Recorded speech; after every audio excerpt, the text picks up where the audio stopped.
आज आपके साथ शेयर कर रही हूँ एकदम क्विक वाली डेजर्ट रेसिपी जिसे हम बनाएंगे ब्रेड से। इसे कहते हैं ब्रेड कस्टर्ड फ्रूट केक।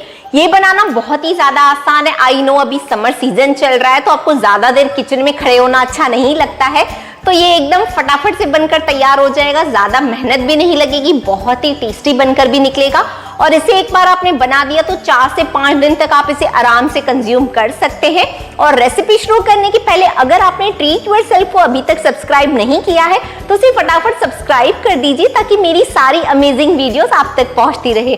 तो चलिए ये फटाफट वाली रेसिपी देख लेते हैं। आज हम एकदम क्विक कस्टर्ड केक बना रहे हैं, तो सबसे पहले हमें उसके लिए एक क्विक वाला कस्टर्ड तो प्रिपेयर करना ही पड़ेगा। तो आप एक कढ़ाई ले लें, आप कोई दूसरा बर्तन भी ले सकते हैं। और आप देख सकते हैं मैंने कढ़ाई को थोड़ा सा गीला कर रखा है क्योंकि हम इसमें दूध पकाने वाले हैं। तो अगर ये हमारी कढ़ाई गीली होगी तो हमारा दूध है जो कढ़ाई या किसी और बर्तन में स्टिक नहीं होगा। तो अब मैं कढ़ाई में डाल रही हूँ आधा लीटर दूध। गैस का फ्लेम अब हम ऑन कर लेंगे और अब हम इस दूध को तब तक पकाएंगे जब तक इसमें एक बॉईल नहीं आ जाता। दूध में आप देख सकते हैं बॉईल आने लगा है, तो इस स्टेज पर हम गैस का फ्लेम लो करेंगे और एक कटोरी में हमें थोड़ा सा दूध लेना है, मतलब आधी कटोरी के आसपास हमें दूध लेना है। लेकिन ये जो दूध है ये बिल्कुल भी गर्म नहीं होना चाहिए, ये नॉर्मल टेम्परेचर पर भी चलेगा या फ्रिज का ठंडा दूध भी चलेगा। अब इसमें हम डालेंगे 2 टेबलस्पून कस्टर्ड पाउडर और 2 टेबलस्पून मिल्क पाउडर। अगर आपके पास मिल्क पाउडर नहीं है तो आप स्किप भी कर सकते हैं, लेकिन मिल्क पाउडर डालने से हमारे डेजर्ट में रिचनेस आती है, इसका टेस्ट बहुत अच्छा आता है। तो बस अब हम दोनों इंग्रेडिएंट्स को दूध के साथ बहुत ही अच्छे से मिक्स कर लेंगे ताकि इसमें कोई भी लम्स न रह जाए। दूध में कस्टर्ड पाउडर और मिल्क पाउडर मिक्स करने के बाद अब आप देख सकते हैं ये मिक्सचर कैसा लग रहा है। इसमें बिल्कुल भी लम्स नहीं है। अगर आपको लग रहा है कि आपके दूध में इसमें लम्स है तो आप इसको छान कर ही दूध में डालें। तो अब ये जो सारा मिक्सचर है हम दूध में डाल देंगे। इसे दूध में डालने के बाद अब हम गैस का फ्लेम हाई कर सकते हैं, लेकिन हमें इसे कंटिन्यू चलाते ही रहना होगा। अगर आप छोड़ देंगे ना इसको चलाना तो जो मिल्क पाउडर और कस्टर्ड है ना वो हमारी कढ़ाई के तले पर स्टिक हो जाएंगे। हाई फ्लेम पर मैंने दूध को अच्छे से पका लिया। आप देख सकते हैं कस्टर्ड डालने के बाद वापस इसमें बॉईल आना स्टार्ट हो चुका है। तो अभी हम फिर से गैस का फ्लेम करेंगे लो फ्लेम पर ही इसमें जाएगी चीनी। तो मैं 5 टेबलस्पून चीनी डाल रही हूँ। अगर आप ज्यादा मीठा खाते हैं तो आप 6 टेबलस्पून भी डाल सकते हैं, या आप चाहें तो थोड़ी शुगर कम भी कर सकते हैं। अब चीनी के साथ साथ ही मैं इसमें थोड़े से पिस्ताचियो नट्स डाल रही हूँ। ये 10 से 12 पिस्ताचियो नट्स को मैंने एकदम फाइन चॉप कर दिया है। आप अपनी चॉइस का ड्राई फ्रूट डाल सकते हैं या आप चाहें तो ड्राई फ्रूट स्किप भी कर सकते हैं। तो बस अब चीनी और ड्राई फ्रूट को भी हम एक क्विक स्टर दे देंगे। अभी वापस मैं गैस का फ्लेम हाई कर रही हूँ और इसे सिर्फ 1 से 2 मिनट के लिए हम और पकाएंगे ताकि ये और मिक्सचर थोड़ा सा गाढ़ा हो जाए। एक बार आपने गैस के फ्लेम को हाई किया है तो आपको दूध को छोड़ना नहीं है, उसे कंटिन्यू चलाना ही है। आप इस कस्टर्ड में केसर डाल सकते हैं या जो मिल्क मसाला आता है एवरेस्ट का दूध मसाला या कोई और ब्रांड का, वो भी इसमें बहुत अच्छा लगता है। तो आपके पास अगर वो है तो वो भी ऐड कर सकते हैं आप। फिर आपको लगे तो पिस्ताचियो नट्स ऐड करने की जरूरत नहीं है। तो देखिए अभी एक और उबाल आने लगा है दूध में। तो बस अब हम गैस का फ्लेम ऑफ करेंगे। गैस का फ्लेम ऑफ करने के बाद अब आप देख सकते हैं हमारे कस्टर्ड की कंसिस्टेंसी कैसी है। आप देखिए हमारा जो ये स्पून है वो अच्छे से कोट हो रहा है। और वैसे भी हम इस कस्टर्ड को जब ठंडा करेंगे तो ये और काफी गाढ़ा हो जाएगा। इस कस्टर्ड को पहले रूम टेम्परेचर पर ही ठंडा करना होगा और बाद में हम इसे फ्रिज में शिफ्ट करेंगे आधे घंटे के लिए। और आज हम एकदम क्विक कस्टर्ड केक बनाने वाले हैं। तो हम केक तो बेक नहीं करने वाले हैं क्योंकि केक बेक करने में हमें टाइम लगेगा। तो जो हमारे डेजर्ट का बेस है, मतलब जो केक का हम बेस बनाने वाले हैं, हम उसे ब्रेड से बनाने वाले हैं। और ये वाली जो रेसिपी है ना वो एकदम जबरदस्त होने वाली है, फटाफट से भी बन जाएगी और आपको इसे खाने में मजा आ जाएगा। मतलब ये जो हम ब्रेड का केक बनाएंगे ना आपको लगेगा भी नहीं ये एक्चुअली ब्रेड है। तो सबसे पहले हम ब्रेड की साइड्स निकाल देंगे और ये जो हम साइड्स निकाल रहे हैं आपको उन्हें वेस्ट बिल्कुल नहीं करना है। आप उसे ग्राइंड करके फ्रीजर में रख दीजिए। फिर जब आप कटलेट्स बनाए या कोई और रेसिपी में भी आप ब्रेड क्रम्स यूज कर सकते हैं। तो जब भी आप साइड्स कट करें, बस आपको इसे ग्राइंड करके फ्रीजर में स्टोर करना है और ये बिल्कुल खराब भी नहीं होते हैं। तो इस तरीके से आपको ब्रेड के सारे साइड्स हटाने हैं। नेक्स्ट स्टेप में हमें एक तवा लेना है और तवे के ऊपर हम डालने वाले हैं 1 टेबलस्पून घी का। गैस का फ्लेम अब हम ऑन कर लेंगे। घी के हल्का सा ही मेल्ट होते हुए हमने ये जो ब्रेड को बस रख देंगे तवे के ऊपर और हमें ब्रेड को हल्का सा ही रोस्ट करना है, बहुत ज्यादा नहीं, बस हल्का सा रोस्ट करेंगे। और ये स्टेप करने से जो ब्रेड में घी का टेस्ट और अरोमा चला जाएगा ना, वो हमारे डेजर्ट को बहुत ही जबरदस्त बनाने वाला है। तो आप इस स्टेप को तो जरूर कीजिएगा। इसी तरीके से हम ब्रेड के दोनों साइड्स हल्का हल्का घी डालकर और सेक लेंगे ब्रेड को। ब्रेड को सेकने में आपको हार्डली 2 से 3 मिनट ही लगने वाले हैं और ब्रेड को आप हाई फ्लेम पर भी सेक सकते हैं। अब आप देख रहे हैं ना, हमारी ब्रेड में हल्का सा ही गोल्डन कलर आ चुका है। तो बस अब हम इसे निकाल देंगे। हमें ब्रेड को बहुत ज्यादा बिल्कुल भी नहीं सेकना है। नेक्स्ट स्टेप में हमें हमारे फ्रूट कस्टर्ड केक को सेट करने के लिए एक ट्रे चाहिए। तो आज मैंने ग्लास की ट्रे ले ली, आप बेकिंग ट्रे ले सकते हैं या कोई भी आप टिन भी ले सकते हैं, लेकिन आप ट्राई करें कि उसका जो शेप है वो रेक्टेंगुलर या स्क्वायर होना चाहिए, क्योंकि जो हमारी ब्रेड से वो स्क्वायर शेप की है। इसीलिए हमें जो भी आप कंटेनर ले रहे हैं या कोई भी डब्बा ले रहे हैं तो कोशिश कीजिए कि वो रेक्टेंगुलर या स्क्वायर शेप का हो। तो सबसे पहले इस ग्लास ट्रे में मैं रख रही हूँ ब्रेड। ये जो ब्रेड है यही हमारे केक का बेस है। इस तरीके से आपने पूरी इस ट्रे में ब्रेड लगा दी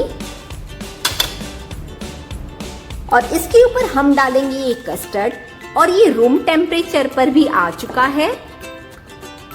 तो सारी ब्रेड के ऊपर हमें कस्टर्ड डालना है। ये डेजर्ट को बनाने में आपको सिर्फ 12 से 15 मिनट ही लगने वाले हैं, बाकी तो आपको इसे फ्रिज में रखना होगा।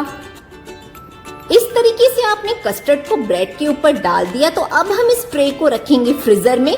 तब तक हम आगे की स्टेप देख लेंगे। हमें इसे फ्रीजर में ही रखना है, क्योंकि जब तक हमारी आगे की स्टेप होगी तब तक ये बहुत ही अच्छे से फ्रीजर में सेट हो जाएगा।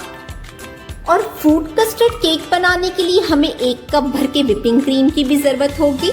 एक्चुअली केक में आइसिंग वगैरह होगी तो खाने में मजा आएगा। तो बस आप एक बोल में 1 कप भर के व्हिपिंग क्रीम ले लीजिए और हमारी जो व्हिपिंग क्रीम है वो एकदम चिल्ड होनी चाहिए, ठंडी ठंडी ही होनी चाहिए। अब बस हमें व्हिपिंग क्रीम को एक इलेक्ट्रिक बीटर की हेल्प से इसे बीट करना होगा। इसे हमें तब तक बीट करना है जब तक इसमें स्टिफ पीक्स नहीं आ जाते। अब आप देख सकते हैं हमारी व्हिपिंग क्रीम में स्टिफ पीक्स आ गए हैं। आप इसे चेक कैसे करेंगे कि ये एकदम अच्छे से व्हिप्ड हुई है कि नहीं?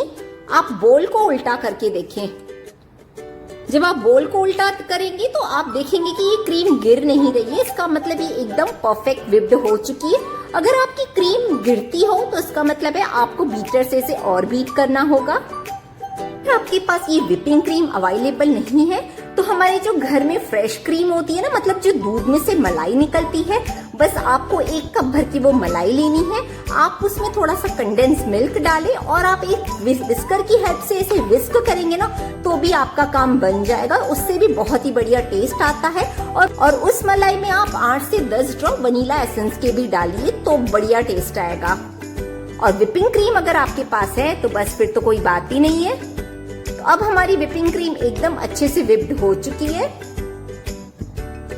अब हमने जो ब्रेड वाली ट्रे फ्रीजर में रखी हुई थी उसे हम निकाल देंगे और आप देख सकते हैं हमने इसमें जितना भी कस्टर्ड डाला था वो ब्रेड ने पूरा सोक कर लिया है। तो आपको इसमें बहुत ज्यादा भी कस्टर्ड नहीं डालना है, सिर्फ उतना ही डालना है जितना हमारी ब्रेड सोक कर ले। अब देखिए ऑलमोस्ट पूरा कस्टर्ड सोक हो चुका है। अब हम इसके ऊपर डालेंगे ये व्हिपिंग क्रीम। तो बस अब हमें उसमें इतनी ही व्हिपिंग क्रीम डालनी है ताकि इसके ऊपर एक पतली सी लेयर कोट हो जाए। हमें पूरी व्हिपिंग की क्रीम बिल्कुल नहीं डालनी है, हम इसे बचा कर रखेंगे।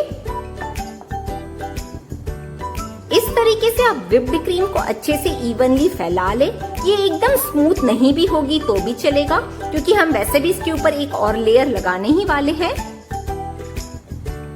तो आज हम फ्रूट कस्टर्ड केक बना रहे हैं, तो उसके लिए हमें फ्रूट्स की भी जरूरत होगी। हमें फ्रेश फ्रूट्स लेने हैं, तो मैंने बनानास ले लिए हैं। आप अपनी चॉइस के अकॉर्डिंग कोई भी फ्रूट्स ले सकते हैं, लेकिन वो फ्रूट्स में मीठे होने चाहिए। आप चीकू भी यूज कर सकते हैं, उसके बाद कीवी भी यूज कर सकते हैं। इस तरीके से आप इवनली फ्रूट्स को फैला लें। बनाना के साथ साथ मैं मैंगोज भी डाल रही हूँ। मैंगोज का सीजन चल रहा है, तो हमें मैंगोज तो डालनी होंगी, ये बहुत ही जबरदस्त लगते हैं। और ये डेजर्ट आप समर में बनाकर रखेंगे तो बहुत ही अच्छा होगा, क्योंकि ये पहली बात तो ठंडा ठंडा है, तो इसे खाने में मजा आएगा।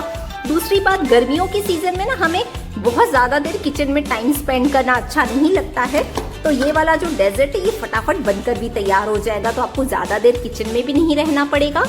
और उसके ऊपर मैं डाल रही हूँ एकदम बारीक चॉप किया हुआ एप्पल। बस मैंने एक स्लाइस ही एप्पल को एकदम बारीक चॉप कर लिया है। इसके ऊपर जाएंगे थोड़े से अनार के दाने। तो आपके पास जो भी फ्रूट्स अवेलेबल हैं आप उसे यूज कर सकते हैं, लेकिन वो फ्रूट्स मीठे ही होने चाहिए। आप फ्रूट्स के साथ साथ ड्राई फ्रूट्स भी यूज कर सकते हैं। तो आप देख सकते हैं हमने बहुत ही अच्छे से सारे फ्रूट्स को इवनली फैला लिया है। अब इसके ऊपर फिर से जाएगी ब्रेड, और इसी तरीके से हमें ब्रेड की सेकेंड लेयर को भी सेट करना है। ब्रेड के ऊपर वापस हम डालेंगे कस्टर्ड। हमें फिर से कस्टर्ड बहुत ज्यादा नहीं डालना है, सिर्फ उतना ही डालना है जितना हमारी ब्रेड सारा सोक कर ले। कंटेनर की एजेस में जितना भी गैप है आप उसे इस कस्टर्ड से फिल कर सकते हैं। अब कस्टर्ड डालने के बाद हम इस कंटेनर को सिर्फ 5 से 7 मिनट के लिए फ्रिज में रखेंगे, ताकि हमने जितना भी कस्टर्ड डाला है वो ब्रेड हमारी सारी सोक कर ले और ये पूरा सेट हो जाए। बस कस्टर्ड को हमने 5 मिनट का रेस्ट दे दिया है। तो अब उसके ऊपर लास्ट लेयर जाएगी विपिंग क्रीम की। सारी विप्ड क्रीम आप डाल दें और इवनली इसे फैला लें। सारे विप्ड क्रीम को इवनली स्प्रेड करने के बाद मैंने इसे गार्निश किया है थोड़े से चॉप्ड पिस्ताचियो नट्स और टूटी फ्रूटी से। आप अपनी चॉइस के अकॉर्डिंग कोई भी ड्राई फ्रूट से इसे गार्निश कर सकते हैं। तो अब ये हमारा कंटेनर फ्रिज में जाने के लिए है तैयार। हम इसे फ्रिज में रखेंगे 2 से 3 घंटे के लिए और फिर ही इसे सर्व करेंगे। इस डेजर्ट को हम एकदम ठंडा ठंडा सर्व करेंगे, तो ही हमें खाने में मजा आएगा। और 2 से 3 घंटे के बाद जब ये ठंडा और सेट हो जाएगा तब मैं आपको इसे कट करके दिखाऊंगी। हमारे फ्रूट कस्टर्ड केक को फ्रिज में रखे हुए 2 घंटे हो चुके हैं और अब आप देख सकते हैं ये बहुत ही अच्छे से सेट हो चुका है। तो चलिए अब इसे कट करके प्लेट करते हैं।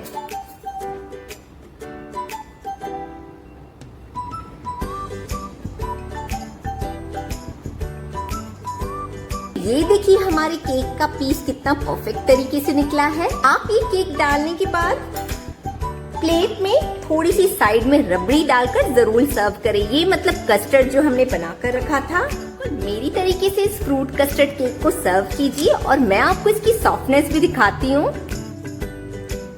ये केक एकदम माउथ मेल्टिंग होता है। आप देख रहे हैं कितना मलाईदार है और कितना ज्यादा सॉफ्ट लग रहा है। क्विक वाले कस्टर्ड फ्रूट केक को तो आप बनाकर रखें और अपनी बच्चों को और अपनी फैमिली को इसे एंजॉय करवाएं। इस डेजर्ट को प्रिपेयर करने के बाद सेट होने के लिए जब फ्रिज में रखेंगे तो आप इसे अच्छे से एल्यूमिनियम फॉइल से कवर करके फ्रिज में रखें। नहीं तो कई बार क्या होता है कि जो फ्रिज की स्मेल है वो उस डेजर्ट में आती है। तो आप इस चीज का ध्यान रखें कि आप इसे जब भी फ्रिज में जितने दिन के लिए भी रख रहे हैं तो अच्छे से फॉइल पेपर से कवर करके रखें। इस डेजर्ट को फटाफट प्रिपेयर करें, अपनी फैमिली और फ्रेंड्स को एंजॉय करवाएं। और अगर आपने अभी तक ट्रीट योरसेल्फ को सब्सक्राइब नहीं किया है तो फटाफट सब्सक्राइब कर दीजिए, ताकि मेरी सारी वीडियोस आप तक पहुंचती रहे। मिलती हूँ आपसे अपने अगले वीडियो में, तब तक आप अपना बहुत सारा ध्यान रखें, स्वस्थ रहें और खुश रहें।